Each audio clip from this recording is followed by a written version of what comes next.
যত ভাবি দূরে গেছি তত চুপি চুপি খোঁজে সে আমায়, যত ভাবি ভুলে গেছি তত চুপি চুপি খোঁজে সে আমায়। Thank you so much. এই গানটা আমার দুই ভাইটি গেয়েছে, অনুপম এবং রূপম, কিন্তু আমি ওদেরকে বলছি গানটা ওদের হতে দেবো না, এই গানটা আমি করে নেবো।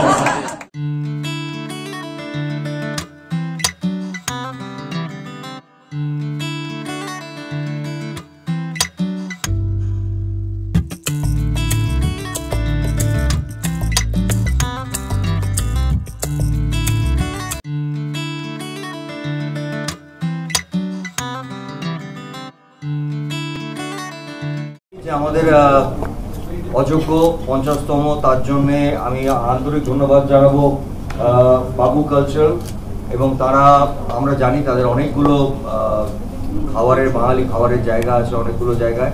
আজকে আমরা এখানে এসেছি সল্টলেকে, এবং আজকে বিশেষ দিন, জামাই ষষ্ঠী, মানে জামাইদের জন্য স্পেশাল খাবার, এবং আজকের দিনটাই ডেডিকেটেড টু জামাই।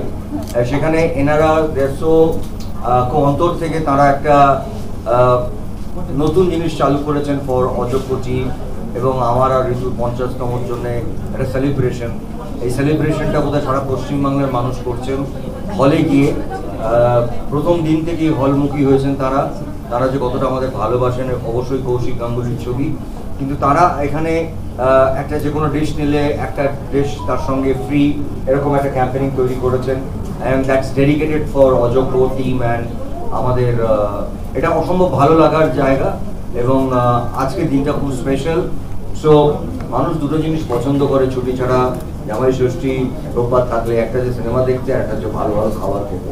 এখানে দেখছি বাঙালি খাবার ভর্তি, প্রচুর ভালো ভালো খাবার, মানে এর মধ্যে অনেক খাবার আছে যেটা আমি চোখেও দেখিনি অনেকদিন ধরে, কিন্তু ভালো লাগছে দেখে, কারণ এইটার মধ্যেই আমরা বেঁচে থাকি। আমরা বাঙালিরা ভালো সিনেমা, নাটক, গান আর ভালো ভালো খাবার খেতে ভালোবাসি।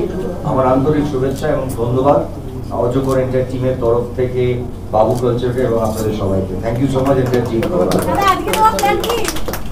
হ্যাঁ, আমাদের চারিদিকে হাউসফুল, তো আমার মনে হয় এরপরে আরেকটা জায়গায় যাবে, সেখানে কিছু একটা আছে, সন্দেশ অযোগ্য নামে তারা লঞ্চ করছেন। তারপরে আমাদের দর্শক তাদের কাছে পৌঁছাবার চেষ্টা করবো। জামাই ষষ্ঠী দাদা, বাঙালি খাবারের মধ্যে তোমার ফেভারিট ডিশ কোনটা? অলওয়েজ শুক্তো আর আলু পোস্ত ডাল। দিদি বলো কিছু। সাকসেস নিয়ে খুব এক্সাইটেড, কারণ আমাদের ছবি রিলিজ হওয়ার পর থেকেই মানুষের উন্মাদনা, মানুষের ভালোবাসা, এত আন্তরিকতা, এত আবেগ, যেটা লক্ষ্য করছি সবার মাঝখানে, এবং কোনো বয়সের কোনো পার নেই, ছোট থেকে বড়রা, মানে কি বলবো, মানে বয়স্ক মানুষরাও আমাদের এই জুটিকে নিয়ে আলোচনা করছেন, ভালোবাসছেন। ইনফ্যাক্ট গতকাল আমরা বৃদ্ধাশ্রমের সাথে দেখা করেছি, এবং তারাও ছবিটি এত আন্তরিকভাবে দেখেছেন এবং ভালোবেসেছেন। এগুলোই হচ্ছে আমাদের বড় পাওনা।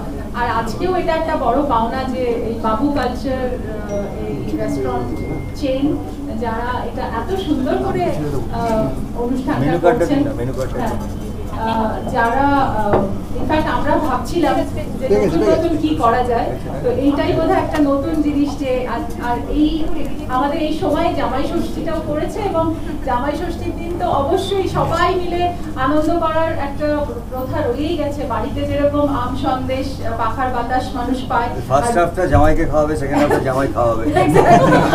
দাদা, আমাদের কিন্তু জামাইয়ের সাথে বৌমা ষষ্ঠীটাও বাইরে হচ্ছে সিনেমা আর খাওয়া। তো অবশ্যই এই এত মেনুর আয়োজন অসম্ভব ভালো লাগছে। আর এই যে বাবু কালচারের খাওয়াটাও খুব ইন্টারেস্টিং লাগছে, যে তখনকার দিনের এই খাবার ফিরে আসা। আর এটার সাথে আর একটা ফ্রি, এটা আমাদের অযোগ্যর জন্য প্রাপ্তি, মানে যোগ্য প্রাপ্তি। তো আজকে অনেক হাউসফুল, ভীষণ মজা লাগছে ভাবতে যে আমাদের এই ছবিটা দারুণ একটা জায়গায় পৌঁছচ্ছে, এবং সেটা সবার জন্যই। তোমরাও দারুণ ভাবে সাপোর্ট করছো, দারুণ দিচ্ছ, সবাই আসছে, সবাই দিচ্ছে, সবাই সবাইকে বলছে। এইভাবেই একটা সিনেমা বড় হয়। এবং কৌশিকদাকেও ধন্যবাদ, অযোগ্য টিমকে ধন্যবাদ, সুমিত্রাকে ধন্যবাদ, এবং বাবু কালচারকে ধন্যবাদ যে এত সুন্দরভাবে এটা অ্যাসোসিয়েশন করা হচ্ছে।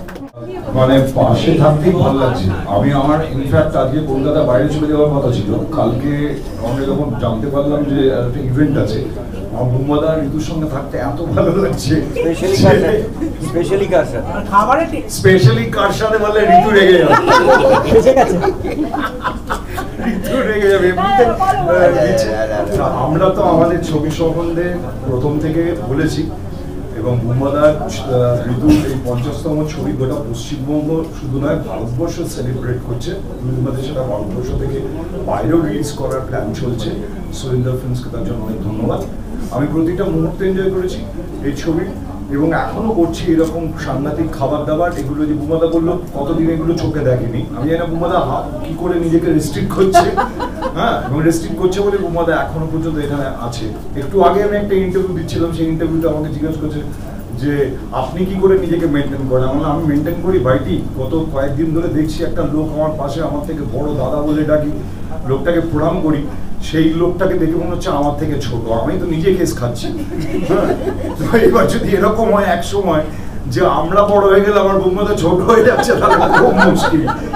কিন্তু এখন যে সময়টা আমার মনে হচ্ছে, সেই সময়টা হচ্ছে আমরা আমাদের ছবির সম্বন্ধে বলেছি। আপনারা যারা সাংবাদিক মাধ্যমগুলো আছেন, সংবাদ মাধ্যমগুলো আছেন, তারা আমাদের কথা বলেছেন। দর্শক প্রথম কয়েকদিন ছবি তাদের সাংঘাতিক উচ্ছ্বাস এবং উত্তেজনার মধ্যে ছবি দেখেছে। এবার আমার মনে হয় এখন দেখছে, এবং আমার মনে হয় এবার দর্শকরা বলবেন, এবার দর্শকরা বলতে শুরু করেছেন ছবিটা ভালো, যার জন্যে আমরা ভীষণ এক্সাইটেড। আপনাদের প্রত্যেকের জামাই ষষ্ঠী ভালো কাটুক, যারা যারা জামাই হয়েছেন তাদেরও, যারা জামাই হতে চলেছেন তাদের জন্য। আমার আজকে নিজে, আমি কোনোদিন মনে করে না আমি জামাই ষষ্ঠীতে আমি শ্বশুরবাড়ি গেছি বলে। আমার জামাই ষষ্ঠীর দিন দুটো কেস থাকে বুম্বাদা, একটা হচ্ছে বাড়িতে আমাদের গোটা ষষ্ঠীর গল্প, মা কাল রাত থেকে বলতে শুরু করেছে একবার আসিস গোটা ষষ্ঠী বাটো বেরোবে, শাশুড়ির শরীরটা খারাপ, পাখার বাতাস পেলাম না এবারও। কিন্তু অযোগ্যের এই যে সাংঘাতিক বাতাসটা চতুর্দিকে পশ্চিমবঙ্গে ঘুরছে, আমি তাতেই আমার জামাই ষষ্ঠী এবং অন্যান্য সমস্ত কিছু হয়ে গেছে। I am very happy, and you should be happy. যারা যারা এখনো দেখোনি অযোগ্য, তারা দেখে নাও। এবং মাধ্যমে সবাইকে বলছি, প্রত্যেককে বলছি, তোমরা অযোগ্য এসো, দেখো, সেলিব্রেট করো।